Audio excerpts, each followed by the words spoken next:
여러분 안녕하십니까? 대구 경북의 22대 총선 경쟁률이 지난 총선과 비교해 반토막 난 것으로 나타났습니다. 논란이 끊이지 않던 국민의힘 공천에 반발해 무소속으로 출마한 후보가 거의 없고 야권도 단일 후보를 내세웠기 때문입니다. 역대 가장 조용한 선거가 될 거란 전망이 나옵니다. 권준범 기자입니다. 제22대 총선 후보자 등록 마감 결과 대구 경북 25개 선거구에 모두 74명이 등록을 마쳤습니다. 대구 34명, 경북은 40명입니다. 경쟁률은 대구 2.8대 1, 경북 3.0대 1로 지난 총선 때 5.8대 1, 4.6대 1과 비교하면 절반 수준에 불과합니다. 국민의힘 공천에 반발하며 무소속으로 출마한 후보가 거의 없는 데다 야권도 연대를 통해 단일 후보를 내세웠기 때문으로 풀이됩니다. 후보자가 가장 많은 지역구는 영천, 청도 지역구로 모두 5명의 후보가 뛰어들었고 여당과 민주당, 여당 대 무소속 후보 간 양자 대결로만 치러지는 지역구가 9곳이나 됩니다. 겉으론 조용한 선거로 보이지만 여야, 무소속 후보들의 셈법은 복잡합니다. 특히 공천 취소 논란에 휩싸인 대구 중남구와 여당과 친여 성향 무소속 후보가 맞붙은 경산 선거구가 관심 지역으로 분류됩니다. 최종 대진표가 확정됨에 따라 후보 진영마다 본격적인 표심 잡기에 돌입했습니다. 더불어민주당 대구 후보자들은 시민들에게 큰절을 올리며 정권 심판과 지역 발전을 내세워 표심 공략에 나섰습니다. 대구가 전국 3대 도시의 위상을 찾을 수 있는 그런 기회를 오는 4월 10일 총선에서 보여주시기를 바랍니다. 한동훈 비대위원장이 대구를 찾아 분위기를 띄운 국민의힘은 다음 주 시도당별로 선거대책위원회 발대식을 갖고 지원 유세에 집중합니다. 공식 선거운동이 시작되는 오는 26일엔 한 위원장이 다시 대구를 찾아 박근혜 전 대통령을 예방한 뒤 지지층 결집에 나설 것으로 보입니다.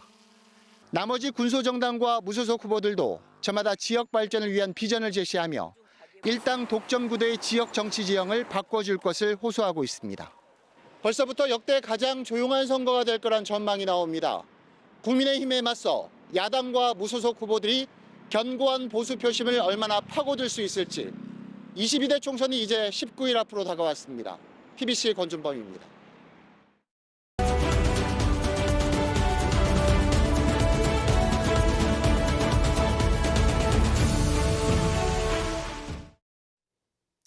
총선을 앞두고 주요 선거구를 돌아보는 열전 현장 속으로 오늘은 대구 달성군 편입니다.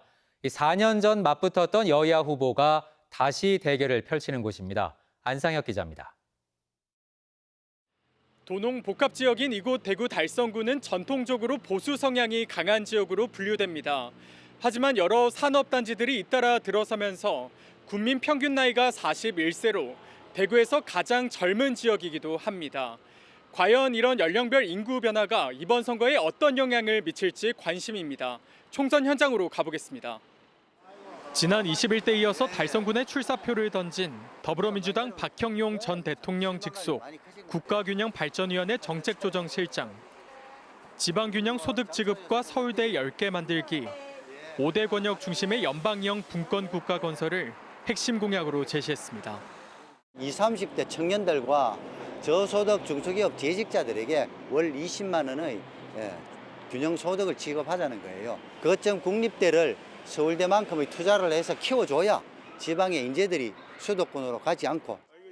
달성군에서 20대, 21대 국회의원을 지낸 뒤 3선에 도전하는 국민의힘 추경호 의원. 대구 산업선 조기 완공과 도시철도 1호선 연장, 대구교도소 후적지 문화시설 유치를 주요 공약으로 내걸었습니다. 달성을 관통하는 대구 산업선 철도를 조기에 완공시키고 도시 철도 1호선을 연장시키는 사업을 추진합니다. 더불어민주당 박형용 후보는 균형발전 전문가의 장점을 살려 침체된 지역에 활력을 불어넣겠다고 다짐했고, 국가균형발전 전문가로서 우리 지방을 살리는데 균형발전을 위해서 저는 앞장설 것입니다. 국민의힘 추경호 후보는 경제부총리 경험을 살려 지역 경제를 바로 세우겠다는 각오입니다. 대구 경제가 굉장히 어렵습니다. 경제 활력을 되살리는 대구가 경제 산업의 중심 도시로 도약할 수 있도록 해 나가야 되고 4년 만에 다시 맞붙은 여야 후보. 한치 양보 없는 치열한 본선 경쟁을 예고하고 있습니다. TBC 안상혁입니다. 더불어민주당 대구시당은 오늘 국채보상운동 기념공원에서 대구 지역 후보자 합동 기자회견을 열고 이번 총선에서 3석 당선을 목표로 뛰겠다고 밝혔습니다. 이들은 기자회견을 통해 이번만은 대구에서도 여야를 섞어 뽑아달라며 남은 기간 정권 심판과 대구 발전론을 내세워 시민들에게 먼저 다가가겠다는 각오를 다졌습니다. 한편 민주당은 이번 총선에서 대구 12개 지역구 가운데 8곳에 후보제를 냈습니다. 경상북도 선거관리위원회는 제22대 국회의원 선거를 앞두고 경산시 선관위를 방문해 선거 사무 현장을 점검했습니다. 선관위는 후보자 등록 업무와 투표지 분류기, 그리고 사전투표와 관련한 보안시설을 중점 점검하며 투개표 관리에 만전을 기하기로 했습니다. 최근 동해에서 어선이 뒤집히거나 파도에 휩쓸려 선원이 실종되고 목숨을 잃는 일이 잇따르고 있습니다. 기상 악화가 주된 원인이지만 그 뒤에는 어획량 감소와 비용 증가로 무리한 조업을 할 수밖에 없는 현실이 자리하고 있습니다. 양병훈 기자입니다. 지난 17일 새벽 포항시 구룡포 동쪽 120km 해상에서 9.7톤 홍게잡이 어선이 뒤집혔습니다. 해양경찰관들이 출동해 선원 6명 가운데 5명은 구조했지만 외국인 선원 1명은 아직 못 찾았습니다. 사고 발생 10시간 전 풍랑 예비특보가 내려져 높은 파도와 강풍이 불었지만 어선은 곧바로 철수하지 않았습니다. 사흘 뒤 독도 남동쪽 72km 해상에서도 90톤급 어선에서 어망을 내리던 외국인 선원 1명이 파도에 휩쓸려 실종됐습니다. 사고 당시엔 풍랑주의보가 내려져 있었습니다. 두 사고 모두 불법 조업은 아니었지만 돌풍과 높은 파도로 위험천만 상태였습니다. 올해 들었으면 포항해경 관할 해상에서 4명이 숨지거나 실종됐습니다.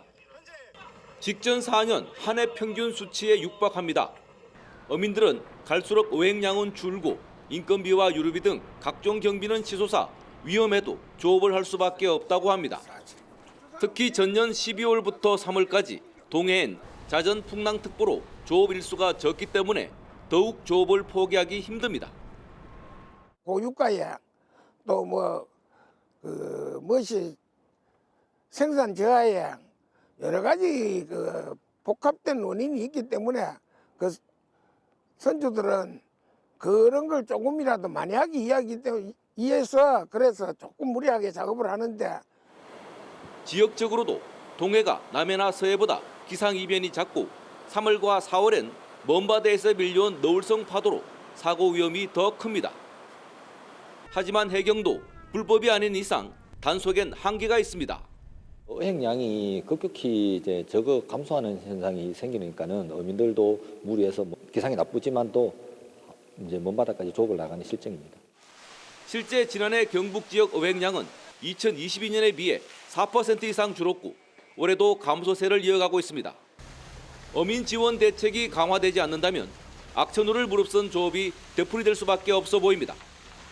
TBC 양병훈입니다.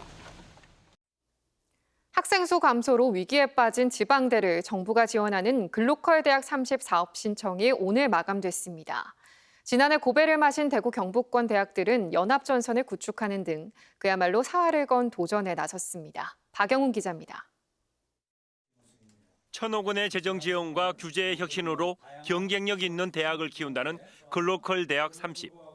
비수도권 대학에게는 놓칠 수 없는 기회입니다. 2년차 글로컬 대학 예비 지정 신청이 오늘 마감됐는데 지역 대학들은 다양한 전략으로 재도전에 나섰습니다. 영남대와 금호공대는 경상과 구미의 주력 산업을 중심으로 연합전선을 구축했습니다. 인력 양성과 기술 지원을 통해 경산의 내연기관 산업, 구미의 반도체, 방산 산업 간의 시너지 효과를 극대화하겠다는 계획입니다. 국립대학과 사립대학의 단점을 보완하고 장점을 최대화해서 그러니까 우리 지역에 필요한 그런 인력을 양성하고 그 학생들이 취업으로 연결되게 하고 그래서 지역 정주를 하게 함으로써 지난해에 이어 연합대학 형태를 추진 중이던 경산의 3개 사립대는 올해는 대구대가 빠져 대구 가톨릭대와 경일대 2개의 대학의 연합 모델로 도전합니다. 대구 한의대와 동국대 와이즈 캠퍼스 그리고 지난해 본심사에서 고배를 마신 한동대 등도 대학 특성과 지역 혁신 방안으로 글로컬에 도전합니다. 지난해 경북에서는 안동대, 경북도립대 연합과 포항공대 2곳이 글로컬 대학에 지정됐습니다. 지난해 단 한 곳도 지정되지 못한 대구권 대학들도 올해 재도전에 나섰습니다. 경북대는 연구 중심 대학을 모델로 내세웠고 계명대와 계명문화대는 올해도 대학 통합을 내걸었습니다. 대구시는 대학과 지자체 그리고 관련 기관의 협력 체제를 강화했습니다. 본지정 준비 시 그 지역 대학이 글로컬 대학에 선정될 수 있도록 대구시 발전 전략과 연계한 그런 구체적인 실내 계획 수립에 최선을 다할 그러한 생각입니다. 교육부는 다음 달 예비 지정 절차를 거친 뒤 오는 7월 2년차 글로컬 대학을 최종 선정할 예정입니다. 지난해에 이어 10개 내외 학교가 최종 관문을 넘을 것으로 보입니다. TBC 박영훈입니다. 프로야구 개막이 하루 앞으로 다가왔습니다. 시범 경기를 4승 6패로 마감한 삼성은 불펜진 보강으로 확실히 달라진 모습을 보여줬습니다. 하지만 불안정한 5선발과 아직은 활약이 미지수인 외국인 선수까지 풀어야 할 과제도 많습니다. 가을 야구를 꿈꾸는 사자군단의 시즌 전망을 한현호 기자가 짚어봤습니다. 4승 6패 공동 6위로 시범 경기를 마무리한 삼성 라이온즈. 스토브리그 기간의 성과는 분명했습니다. 시범 경기 사자군단의 불펜 평균 자책점은 2.65. 10개 구단 가운데 공동 1위로 리그 꼴찌를 기록했던 지난해와는 확연히 달라진 모습이었습니다. 7회 임창민, 8회 김재윤, 9회 오승환으로 이어진 강력한 불펜진으로 이제는 지키는 야구가 가능해진 삼성. 하지만 풀지 못한 숙제도 여전합니다. 5선발 경쟁을 벌이고 있는 이호성과 자완 이승현 모두 시범 경기 기간 확실한 모습을 보여주지 못한 상황. 이호성은 2차례 등판에서 각각 3.1이닝 4실점, 2.2이닝 3실점했고 좌완 이승현은 2이닝 2실점을 기록하며 5선발 고민을 시원스레 해결하지 못한 채 정규 시즌에 들어가게 됐습니다. 새로운 외국인 선수들의 리그 적응 역시 큰 변수입니다. 1, 2선발을 맡아줄 코노와 레이스, 팀 타선 부활의 열쇠를 진 맥키넌의 활약이 팀 성적에 큰 영향을 미칠 것으로 보입니다. 미국에서는 검증이 돼 있는 선수들이기 때문에 시간이 필요한 거죠. 대한민국에서 최고의 소방수 3명이 지금 있고 5회 6회만 이기고 있으면 9회까지는 그냥 이길 수 있다라고 봤을 때 올해는 5강까지는 그냥 가고 가을 야구는 저는 무조건 합니다. 변화와 함께 새로운 시즌에 들어서는 삼성 라이온즈는 내일 오후 2시 KT 위즈와의 원정 경기에서 시즌 첫 승을 노립니다. TBC 한윤호입니다. 올 시즌엔 과연 삼성의 가을 야구를 볼 수 있을까요? 삼성 선수단은 왕조 부활을 예고하며 자신감이 넘치는 분위기입니다. 오늘 미디어데이 행사에서 나온 박진만 감독과 원태인 선수의 이야기 들어보시죠. 작년에 저희가 역전패를 38번 당했거든요. 예. 그러면서 또 그런 부족한 부분들을 또 이번 프런트에서 많이 보강을 해주셨고, 그리고 또 세 팀의 마무리 투수가 지금 우리 한 팀에 지금 다 모여 있기 때문에 아마도 10개 구단 불펜 중에 우리가 불펜 쪽에서는 최강이지 않을까, 예, 그런 좀 자신감이 좀 있고요. 서울 시리즈로서 그런 선수들이랑 대결을 하고 나서 좀 생각이나 이런 것도 많이 바뀐 것 같고 스스로도 한 단계 좀 성장한 것 같아서 올 시즌 좋은 성적을 낼 수 있을 거란 자신감이 있습니다. 올 시즌에는 삼성 라이온즈 게임이 있는 날에는 지는 날보다 이기는 날이 많도록 잘 만들 것이고, 올 시즌 삼성 라이온즈가 꿈의 가을 야구를 갈 수 있도록 열심히 한번 뛰어보겠습니다.